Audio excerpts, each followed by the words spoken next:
नमस्कार दोस्तों, आज हम रामायण के उस अध्याय में प्रवेश करने जा रहे हैं जिसने अयोध्या की किस्मत बदल दी।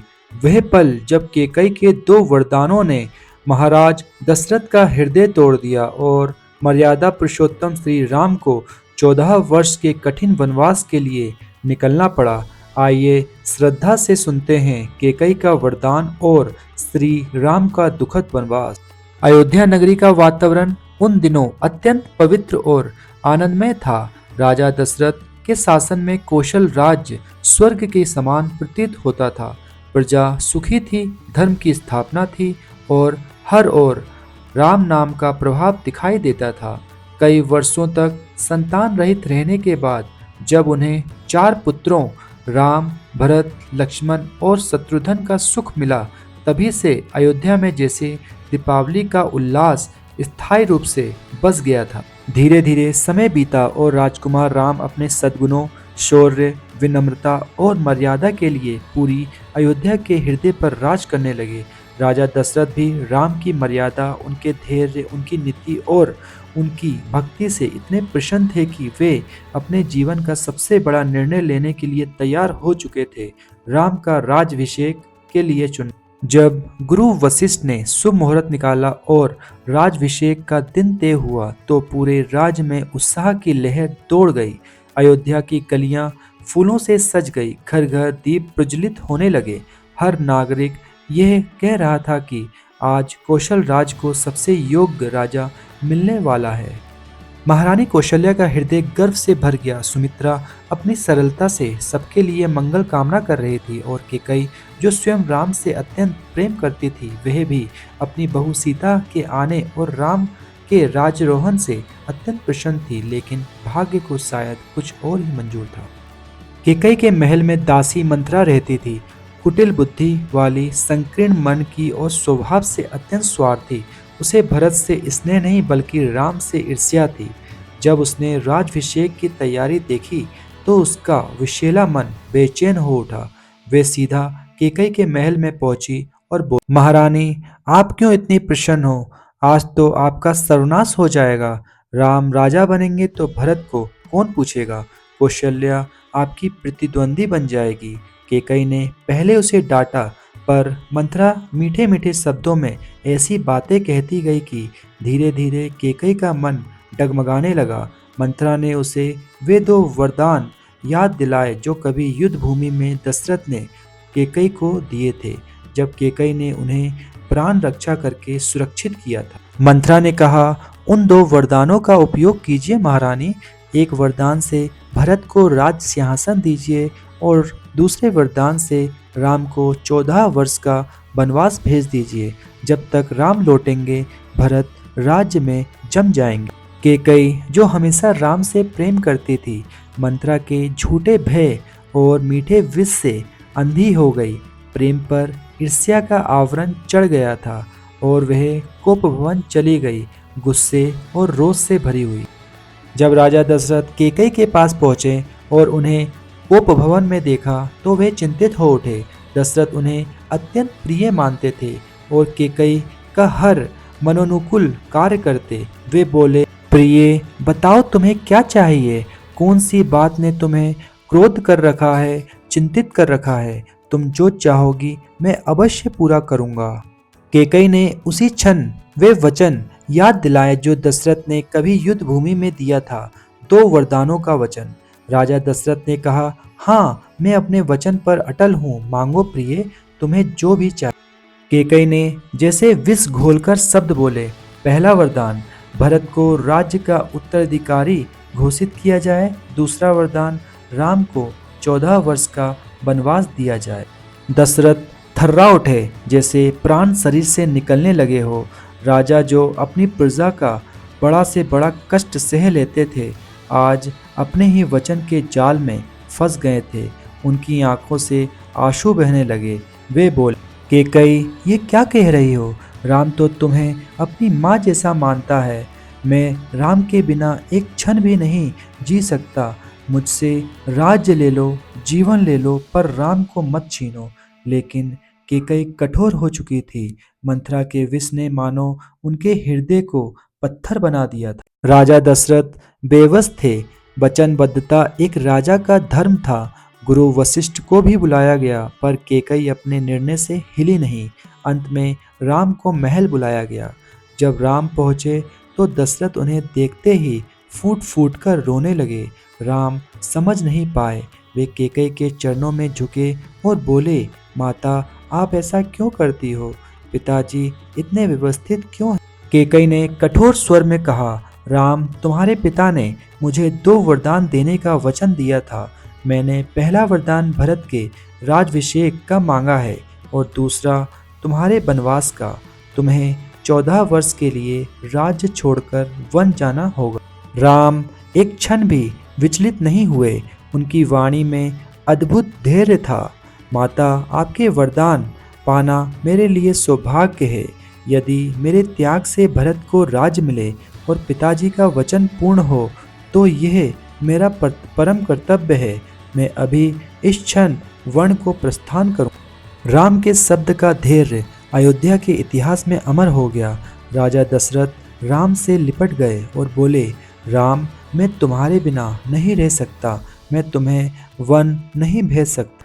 पर राम ने पिता का सिर अपनी गोद में रखकर कहा, पिताश्री, पुत्र का धर्म पिता के वचन की रक्षा करना है। आपका दिया हुआ वचन ही अब मेरा धर्म है। कृपया मुझे आशीर्वाद दें। दशरथ टूट चुके थे, पर राम ने धर्म की मर्यादा निभाने का संकल्प ले लिया। जब श्री राम को वनवास का कठोर आदेश मिला, तब अयोध्या महल में जैसे करुणा की धारा बह निकली। राम ने मन में ठान लिया कि वे पिता के वचन की रक्षा के लिए तुरंत वन को प्रस्थान करेंगे। परंतु इस निर्णय से प्रभावित होने वालों में 2 प्रमुख थे, सीता और लक्ष्मण। जब राम ने सीता को समझाया कि वनवास का मार्ग कठिनाइयों से भरा है, कटीले वन, तपस्वियों का कठोर जीवन, जंगली पशुओं का भय, तब भी सीता ने दृढ़ स्वर में कहा, स्वामी, मैं केवल आपकी संगनी ही नहीं बल्कि आपकी अर्धांगिनी भी हूँ। जहाँ आप रहेंगे वहीं मेरा घर होगा। सुख हो या दुख, मेरा स्थान आपके चरणों के पास ही है।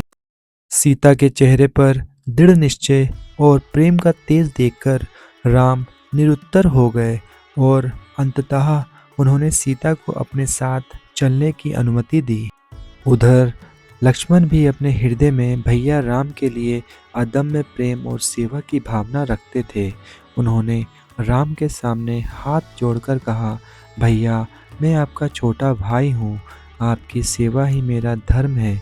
अयोध्या में रहकर मैं कैसे जीवित रह सकूँगा? मुझे भी वन जाने की आज्ञा दे। राम ने बहुत समझाया, पर लक्ष्मण का निश्चय अटल था। वे बोले, मैं आपके बिना एक क्षण भी नहीं रह सकता। मुझे अपने साथ ले चलिए। अंततः तीनों, राम, सीता और लक्ष्मण, प्रेम, त्याग और धर्म की शक्ति से जुड़े हुए वन की ओर प्रस्थान कर गए। यह मर्यादा, भक्ति और समर्पण का अनंत प्रतीक बन गई।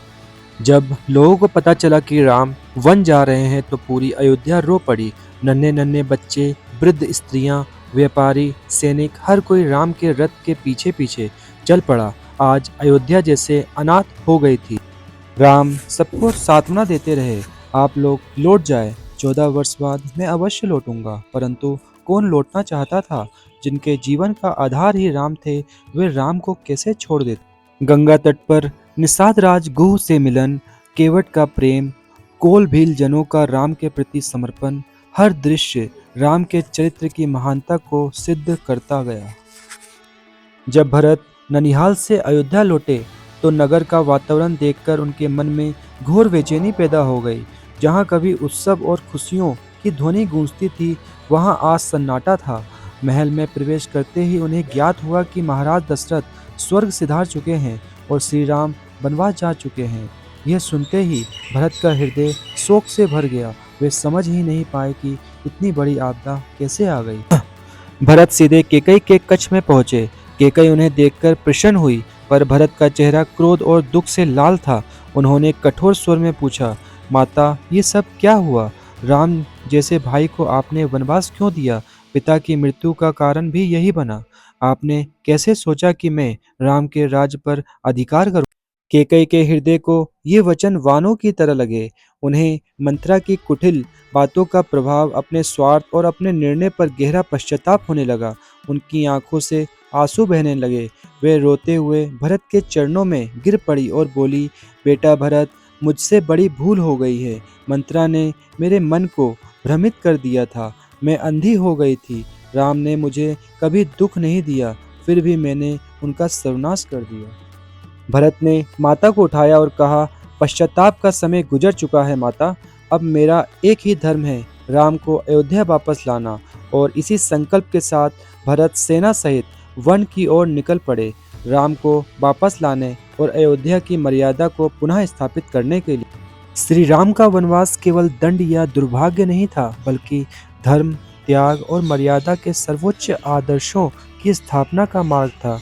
अयोध्या के राजकुमार होकर भी राम ने पिता के वचन की रक्षा के लिए राज्य, वैभव और सुख सुविधा एक क्षण में त्याग दी।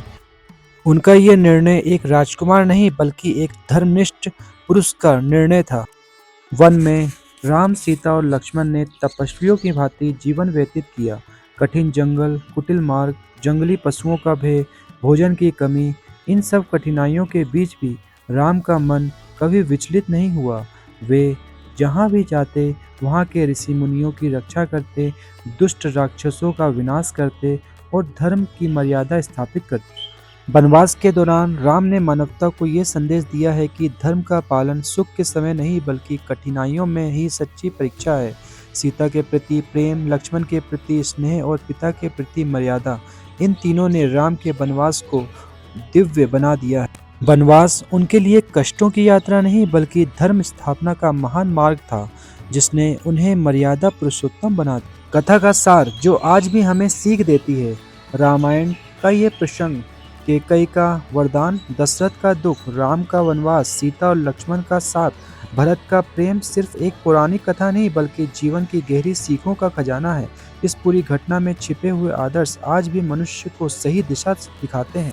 सबसे पहले श्री राम हमें सिखाते हैं कि जीवन में सबसे ऊपर धर्म और वचन का पालन है। जिस क्षण उन्हें वन जाने का आदेश मिला, उन्होंने कोई आरोप नहीं लगाया, ना कोई शिकायत की, बल्कि मुस्कुराते हुए कर्तव्य स्वीकार कर लिया। इससे पता चलता है कि सच्चा महान वही है जो कठिन समय में भी अपने सिद्धांतों पर अड़े। सीता माता त्याग, प्रेम और समर्पण की प्रतिमूर्ति है। वे दिखाती है कि जीवन साथी का साथ केवल सुख में नहीं, बल्कि हर परिस्थिति में निभाया जाता है। लक्ष्मण भाई प्रेम और निष्ठा का श्रेष्ठ उदाहरण है। वे हमें बताते हैं कि प्रेम कभी कभी शब्दों में नहीं, बल्कि सेवा और समर्पण में प्रकट होता है। भरत रामायण में त्याग और निष्काम भक्ति के साक्षात स्वरूप है। उन्होंने सिंहासन को ठुकराकर यह सिद्ध किया कि राज्य से बड़ा भाई का प्रेम होता है। कैकेयी और मंथरा से हमें सीख मिलती है कि गलत संगति और भ्रमित मन कितना बड़ा अनर्थ कर सकता है। और अंत में महाराज दशरथ सिखाते हैं कि वचन कभी कभी जीवन से भी भारी होता है। ये पूरी कथा हमें मार्ग दिखाती है कि धर्म, सत्य, प्रेम, त्याग, निष्ठा और मर्यादा ही जीवन को महान बनाते हैं। मित्रों, हमारी आज की पवित्र कथा यहीं समाप्त होती है। रामायण का प्रत्येक प्रसंग हमें जीवन में धर्म, सत्य और मर्यादा का महत्व सिखाता है। यदि इस कथा ने आपके हृदय को छुआ हो तो इसे दूसरों तक अवश्य पहुंचाएं। कृपया वीडियो को लाइक करें, अपने मित्रों और परिवार के साथ शेयर करें और ऐसी ही सुंदर धार्मिक कथाएं सुनने के लिए हमारे चैनल को सब्सक्राइब करना ना भूलें। आपका सहयोग हमें और भी प्रेरणा देता है। अगली कथा में फिर एक नई सीख के साथ मिलेंगे। जय श्री राम।